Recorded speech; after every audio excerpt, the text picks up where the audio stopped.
we can do on our end. One, in terms of leverage, the U.S. is still favored over China. So opinion polls that have taken place in nearly every sub-Saharan African country by the Pew Global Attitudes Project and Afrobarometer shows that U.S. values are still favored over the values of authoritarian bureaucracy that are heralded from China. So when we look at leverage, we have to look at it on the level of the elites that we're engaging, but also the masses of people who are impacted by our policies. So initiatives like the YALI initiative, I think, is very encouraging to support young entrepreneurs, civil society leaders in developing strategies to be able to bring pressure on their governments from below. I think we should also look at debt models and consider debt forgiveness. Billions of dollars are leaving the continent every year, servicing debt, but also linked to illicit financial flows. The U.S. has a very robust system in that we can look at where African leaders are stashing billions of dollars offshore, including in banks in the United States. And buying property here. And buying property here. Yep. This is money that belongs to the masses of African people. So in terms of U.S. leverage and building on the favorable image that the U.S. already has in Africa, I think it will be much welcomed if our policies really consider how the masses would be impacted by our policies. Finally, I think the Millennium Challenge Corporation had a very good model in terms of money going to development projects in Africa being given to African companies to carry out the projects. So expanding MCC, also considering expanding AGOA and preferential trade treatment. What products are given preferential treatment is also a very tangible area that the U.S. can improve its policy on. Thank you. And just to wrap up, Mr. Chair, I would agree with you in terms of the U.S. being valued over the Chinese, because some of the roads we're talking about and infrastructure we know collapses. But, you know, again, I think it falls on us. One of the other issues that I don't believe you raised, or maybe I missed the various panelists, is one of the problems is labor. So, you know, in communities well, my community, for example, part of my district, people get upset if there's a major project and no one on the project is from the community. I can only imagine what Africans feel who are unemployed and see Chinese labor come in. All of those, to me, are reasons why I think we should focus on the U.S. and increasing our footprint on the continent and leaving our viewpoint of the continent. Our viewpoint of the continent is from a charity perspective.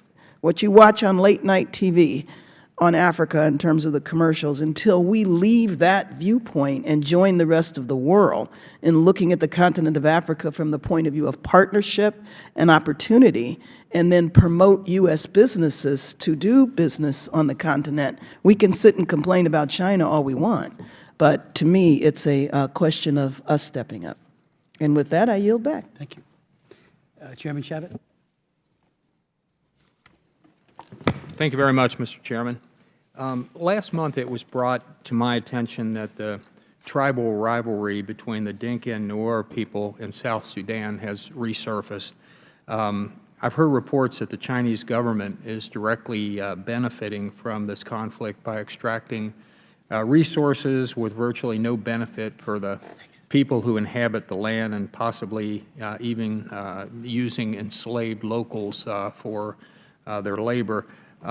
Could any of you speak to this, or have you heard of Chinese engaging in similar practices in other parts of Africa?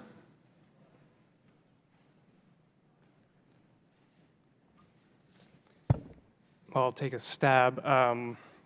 So I follow South Sudan quite closely, and yes, the Chinese companies are heavily involved in that country, specifically in the oil industry, which is one of the areas of contestation in the country, because obviously it's lucrative to control the oil fields. Again, I don't know what the specific terms of the contract are, because they're very rarely ever made public, so it's very difficult to know what are the Chinese paying, and things of that nature. But I suspect that in this case, given how thoroughly corrupt the South Sudanese regime is, and how its primary concern is to prosecute the war in South Sudan, that it would happily strike a very poor deal with these Chinese companies in order to have some sort of in order to earn some money at all, because they're under very difficult financial strain.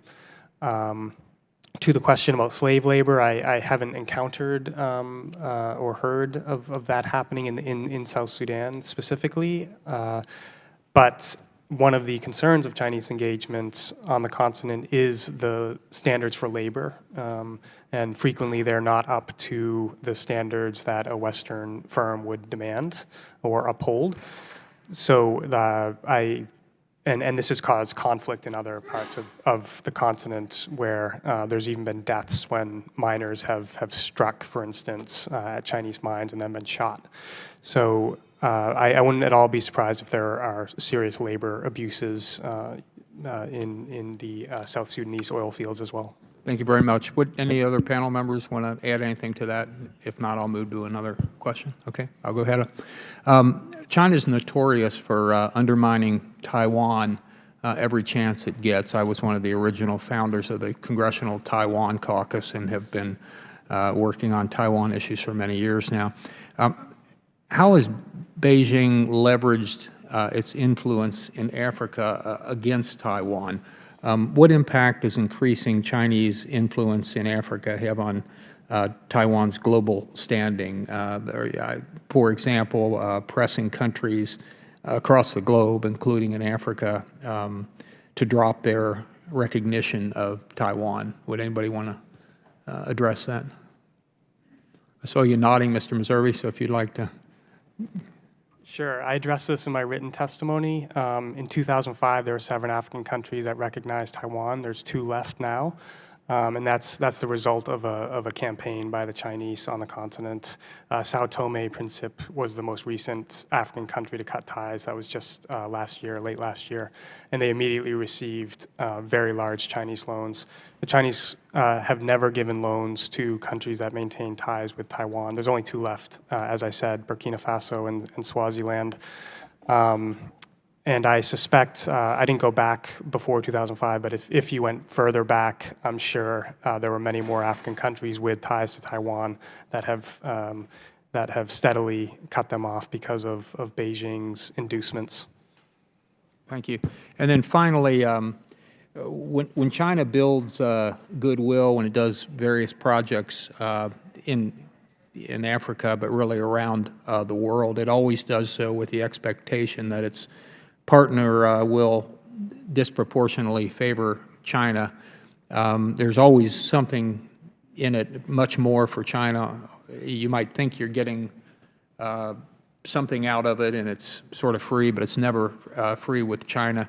I know you've all addressed this in your testimony, but to what extent will Chinese investment perhaps make various countries in Africa less hospitable to Western businesses and organizations because of the way they've undermined free and open markets, rule of law, the way you're actually supposed to do things? Anybody who's... Mr. Chang? Yeah. I mean, that generally has been Beijing's ultimate intention. When Chinese companies first go to a country, they can't do that. But what we have seen in Africa and elsewhere, that when there's this critical mass, that Beijing does have the ability to use its economic power for what you've mentioned, to undermine.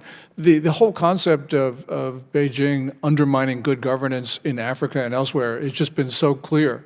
And we've seen the effects of it in countries like Zimbabwe. So with the big men in Africa, they do have Chinese support, and that's an indication where Beijing would go if it indeed had more influence. Very good. Thank you very much. I yield back, Mr. Chairman. Let me just ask a few following questions or follow-up and final questions. And thank you again for your Very, very incisive answers. Could any of you shed any light as to what the relationship is with the Chinese government and the African Union? What are their goals? What are they trying to influence, if anything, in your view, with the AU?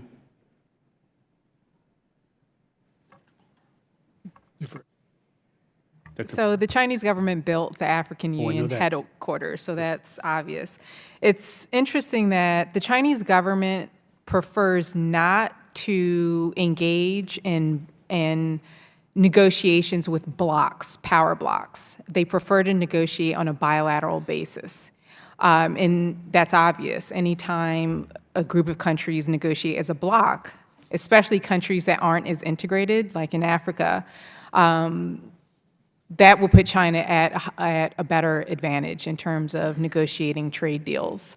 There are representatives from the Chinese government at the African Union headquarters. Aside from that, I'm not sure of how the Chinese government uses the African Union to lobby African leadership, or what access they have in the African Union, because they have their embassies in each country that they have ties with. And I would imagine that on a bilateral basis within each country, the relationships are stronger outside of the AU. Thank you. Ms. Survey, you pointed out in your testimony, and I quote, echoes of Mao's shrewd practice of building influence with rising African leaders and political parties remain today in Beijing's program for granting young and sometimes senior African politicians scholarships to attend trainings in China. You point out that in 2016, China announced it would invite 1,000 more African politicians to receive training. Do you or any of you have any sense what that training actually is? What is the duration of it? Is it indoctrination all wedded together with what? Do we know? Like many elements of Chinese engagement with Africa, it's a bit opaque, but there's no doubt that some, and I referenced this in the written testimony, some of these representatives of African political parties are receiving training on how the CCP organizes its own party, for instance. The EPRDF, which is the ruling coalition in Ethiopia, which in your opening remarks you referenced its deeply authoritarian tendencies, has received training on how to control public opinion, including relations with the media.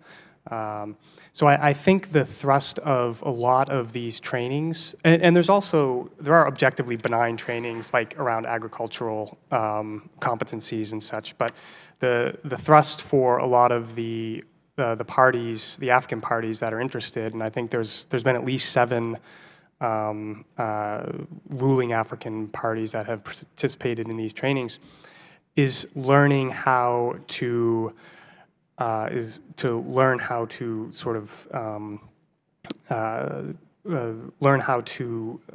dominate the country, frankly, as the CCP does. And I think it's deeply worrying when you have parties like the Jubilee Party from Kenya. Kenya is a democracy, but they are going to receive trainings. We don't know the content of all of them, but we suspect that the CCP is training parties like Jubilee and the EPRDF and SWAPO in how to deepen their own and centralize their authority.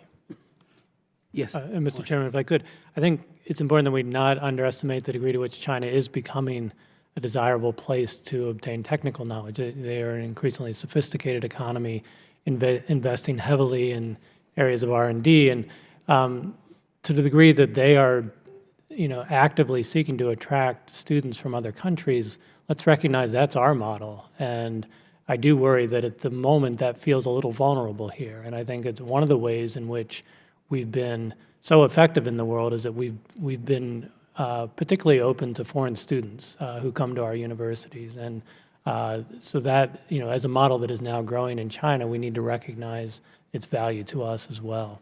But is there any kind of political baggage that goes along with that? Because we know for a fact that the Confucius Institutes and many of our colleges and universities who have campuses on mainland China are highly restricted in what they're able to do, and that there is a political baggage weight that is imposed by having such an institute, for example, on a U.S.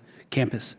And we are looking further into it on the China Commission. Like I said before, we've asked the GAO to really rigorously study what the parameters are, what are they teaching, because like I said in my opening, it's like a free gift to a university to have, what seems to be a value added, but really in real terms probably is not.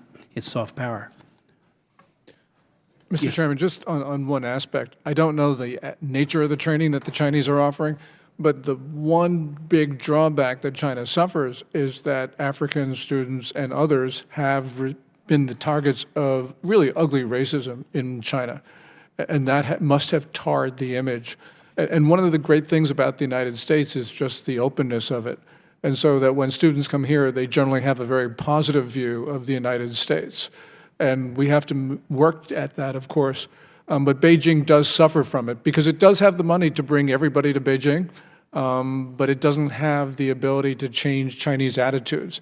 And those attitudes, I think, are the biggest impediment to China making actually more inroads into the African societies. On one trip to the DR Congo, I remember meeting with a group of lawmakers who told me that the Chinese are very adept at making sure that the roads go as close to minerals and that which they have their eyes on, and often have access to it at a very small or negligible price. They also said the roads weren't that good.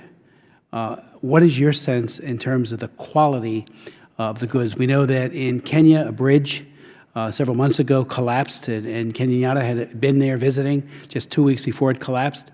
A couple of dozen people were severely injured as a result.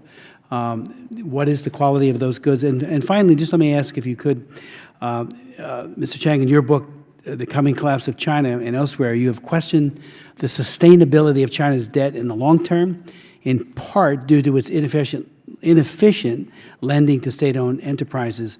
And I'm wondering how the level of indebtedness of African nations, in particular, those rated by the Center for Global Development as being potential high risks of distress, namely Djibouti, Ethiopia, Kenya, others, factor into China's own financial health.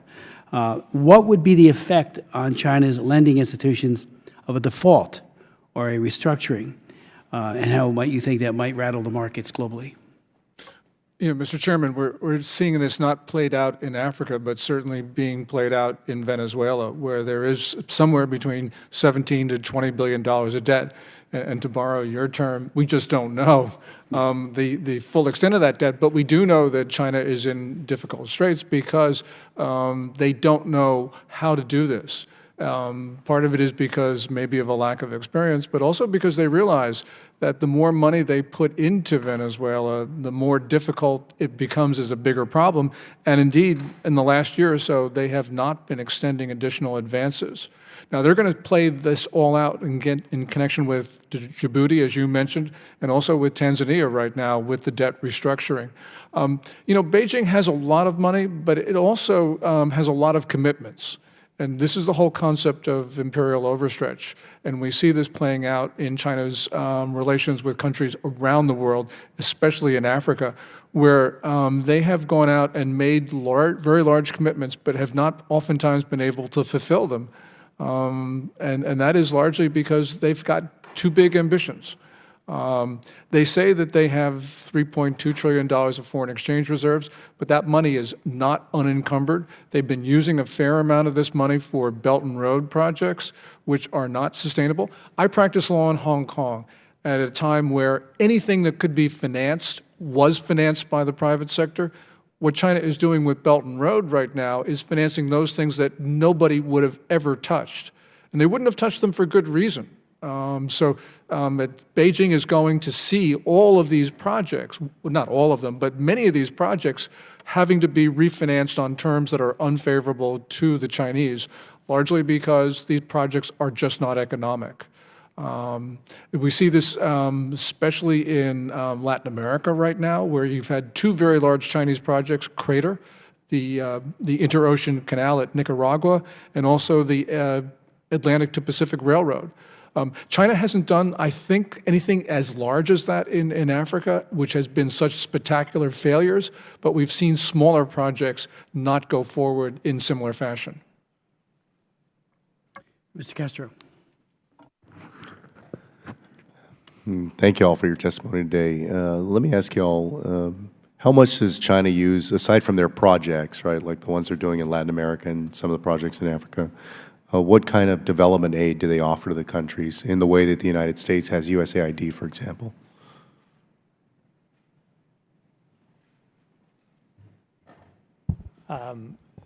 I think it's the common view is that they don't have an aid model. I don't think that's entirely correct. They do have what we would consider foreign aid. Official development assistance is the terminology.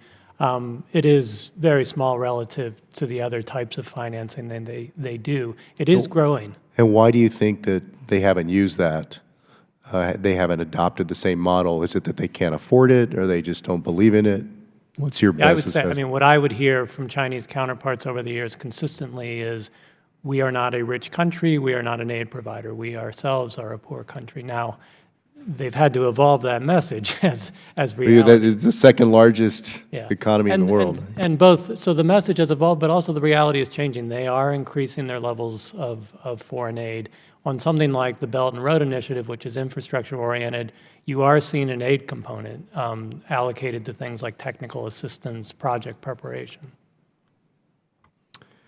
And let me ask you, I have a question. There has been stories recently about cobalt mining in Africa. And to what extent do Chinese companies comply with international standards on child labor when extracting natural resources in African countries, such as cobalt mining in the Democratic Republic of the Congo? If anybody can address that.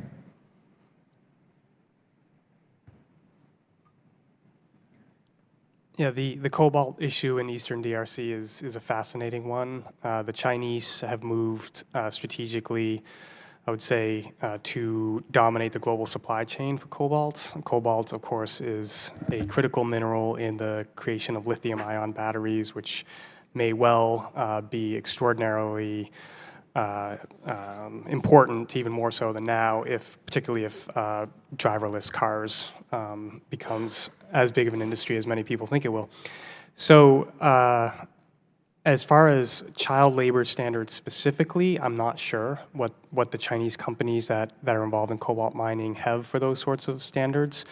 As we've mentioned throughout this hearing, though, there's no doubt that Chinese companies do not subscribe to the same level of labor standards as Western firms do, for instance. So whether that translates specifically into using child labor at a cobalt mine, I don't know.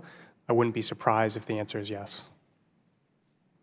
Also, China recently opened its first overseas military base in Djibouti.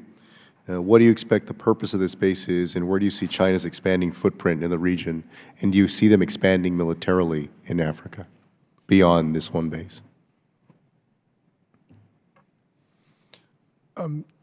Beijing has indicated that it clearly wants to dominate the Indian Ocean. And in order to do that, it does need logistical bases. And so it's no surprise that their first overseas base is essentially to support the People's Liberation Army Navy. And it's no surprise that it's in the Indian Ocean.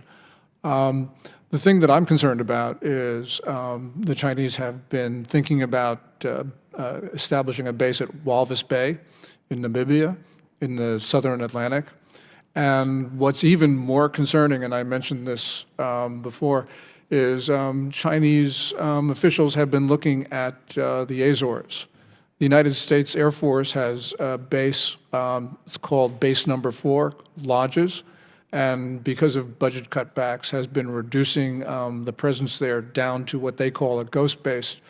then Chinese Premier Wen Jiabao, I think it was in 2009, when he was going from Santiago, Chile, back to Beijing, actually didn't fly over the Pacific as you'd expect. He flew to Lodges and spent a couple days on the island looking at not only the airbase, but also looking at the port facilities. And there have been clearly a lot of discussions between the Chinese and the Portuguese. So this is a concern because from Lodges, which was a base that would control the mouth of the the Mediterranean, and also it is closer to Washington, D.C. than Pearl Harbor is to Los Angeles. So it is important for us to make sure that It's sometimes difficult to tell the Air Force what to do, but it would seem that reducing our commitment to the Azores at a time when the Chinese want to use the Azores, it doesn't seem to be wise policy in the long term, because clearly we do not want Chinese planes flying over the Atlantic and threatening the American homeland. Oh, thank you. Are you back? Mr. Garrett? Thank you. I want to touch on something that my colleague, Mr. Castro, spoke to, and and by the way, I am a listener to the John Batchelor program, so it's an honor to get to see you in person. And that is Chinese aid versus U.S. aid and the aid model. And I want you to tell me if I'm wrong, and I'll open this up to anybody, but I do have a finite amount of time. And that is that the Chinese have learned very quickly that it's easier to give a lot of money to a few people than it is to give even more to a large number of people. In other words, I was in an African nation that shall remain nameless for a particular reason, wherein the presidential palace was a wholly financed function of the Chinese government. It obviously endeared itself ultimately to 3 families. It was probably about the size of the Rayburn House office building. And by giving that aid, they didn't need to give aid to the people in that country who were living on less than $1 a day. Is that about right? The Chinese aid model is to pay off the oligarchs because they don't need to worry about the masses if they do that. Some people have called it big project diplomacy. Build, for instance, as Dr. Plummer has talked about, the headquarters for the African Union. You built a soccer stadium. These are high-profile projects. The United States does something a little bit different. We have a Peace Corps volunteer here, I guess. The aid is more on a person-to-person level. Vaccines, which are important, clean water, these types of things which matter day-to-day, much more important than the headquarters for a multilateral organization in Addis Ababa. So I think that we're doing the right thing. It's just a question of whether we should be doing more. And let me just close out by saying that I'm privileged to know John Batchelor. So thank you very much. Well, I have, as a new resident of the district, I have evolved into a great appreciation for the depth and subject matter expertise that's present in that venue. And I know I've digressed beyond the role of the committee today, but I do think I get analysis there I don't get other places.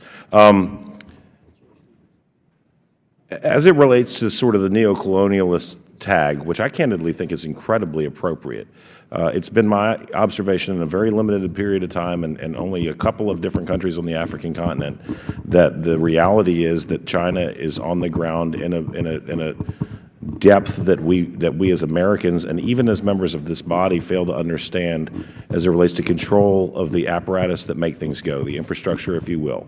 The cliche that I've heard is that ultimately the infrastructure provided by the Chinese serves the Chinese at the expense of the local population, which looks an awful lot like colonialism to me.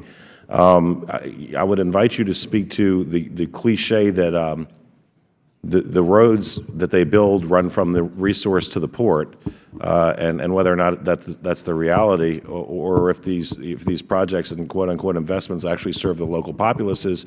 And I would speak to that for perspective, for example, to the story that was in Bloomberg 6 days ago with regard to the Chinese garment manufacturing endeavors in Ethiopia.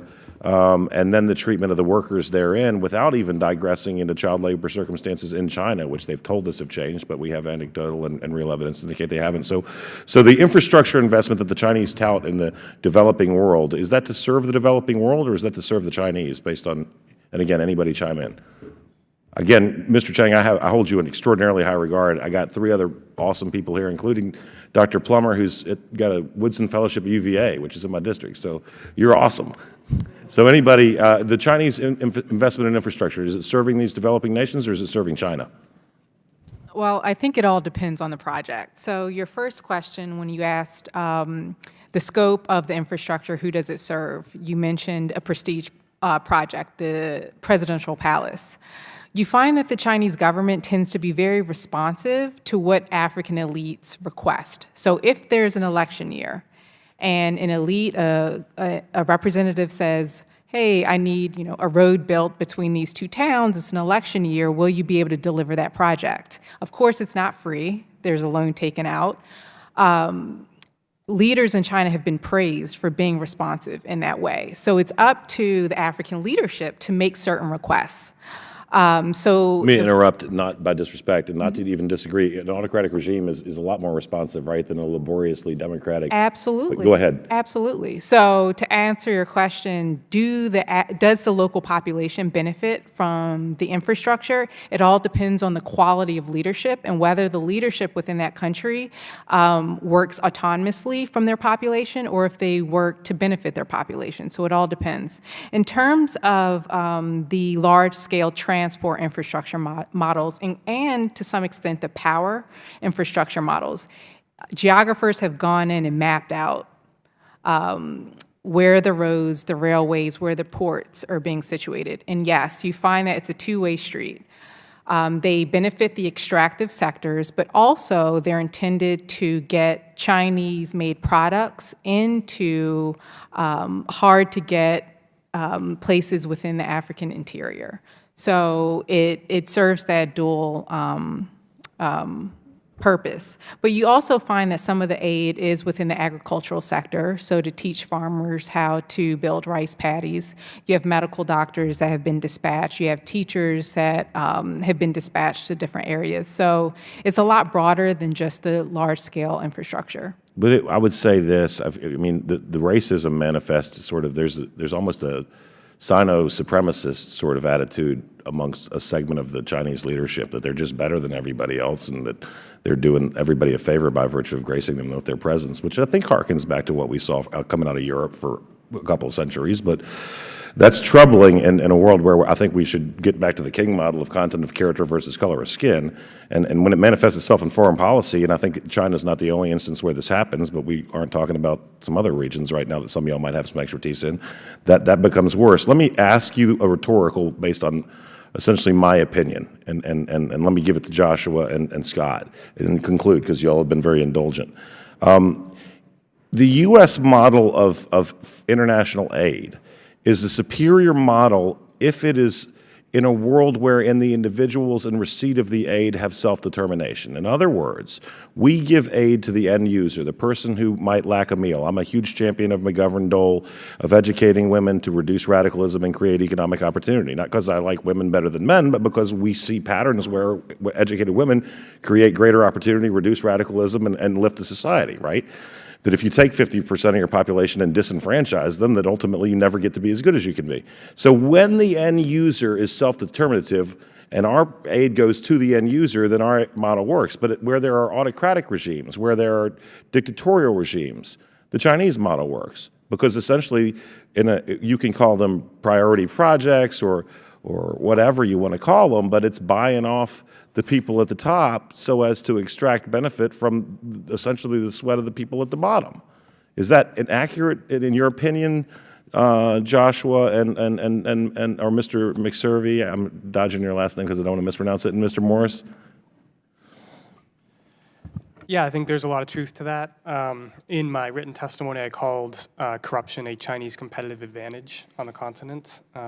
We have the Foreign Corrupt Practices Act, as we've already talked about during this hearing, and you will go to prison if you're an American and you do the sorts of things that Chinese firms are frequently willing to do on the continent. And it's not just the Chinese, of course, but they are prime perpetrators. And I think the more fundamental issue is that governance is hugely important, as your question referenced, and fundamentally the blame for striking a lot of irresponsible deals lies with governments in Africa, and they're to blame for signing these terrible contracts, for allowing themselves to be bought off in some situations. So I think our U.S. engagement, the aid model, should focus on improving governance on the continent, because also even poverty has very strong links to governance, and the MCC is a really positive model because it rewards good governance. So I think that's the direction in which U.S. policy should be going on these issues. Mr. Morris. So, Congressman, I would certainly agree with you completely on sort of core principles and values that are embodied in what we do internationally that look very different from China. That said, I would say that if you look at programs like PEPFAR, tremendous strides we've made through that program in incidents of disease, and frankly, irrespective of, in a lot of different kinds of countries. And I think it was really important not to be too restrictive about where we choose to try to make progress in an area like that. And then on the question of infrastructure, I think it is just, it is a fundamental driver of growth in economies today. And again, that's irrespective of political models. I think you're right, though, that at the end of the day, the political models bear directly on how that goes when you do actually engage. But I do think, with our model of leading on global health issues, on humanitarian issues, disaster response, it's critical that we're there when there's a need and find ways to work even when governance is challenged. It's amazing, and I say this as an aside, and I thank the chair for his indulgence, but to ask the opinion of George W. Bush in Africa versus in America, right? Because we did stuff that helped human beings, and they get it. So, without advocating on behalf of a particular administration, when you help people, you help America, and when you empower people and create hope, then we reduce radicalization, and as McMaster said, we buy fewer bombs. Having said that, I serve the military. I want to have a strong military. I don't want to have to use it. We should never aspire to use it. Thank you guys immensely. Thank you, Mr. Garrett. Just to conclude, I do have one final question. In my own home state of New Jersey, our former U.S. Attorney, Christopher Christie, was able, when he looked at corruption within our own state, put about 130 politicians, both Democrats and Republicans, behind bars over an 8-year period as he served as U.S. Attorney. As a matter of fact, there was a book written called The Soprano State that really showed that corruption is in so many places. So when we talk about it overseas, we need to look in the mirror. It's here as well. But you, Mr. Chang, talked about some of the dealings between Beijing and African states being tainted by corruption. I chair the Helsinki Commission, co-chair it. In 2000, I should say, there was a big conference. We have one every year. It's an annual conference in Bucharest. The theme of it was that corruption is the hijacker of democracies. And it seems to me that when there's no Foreign Corrupt Practices Act to hold the bad players to account, and bags of money are showing up, it has a coercive and I think a totally debilitating impact on democracy, which we want every African country, every country in the world, to enjoy the benefits of a robust democracy.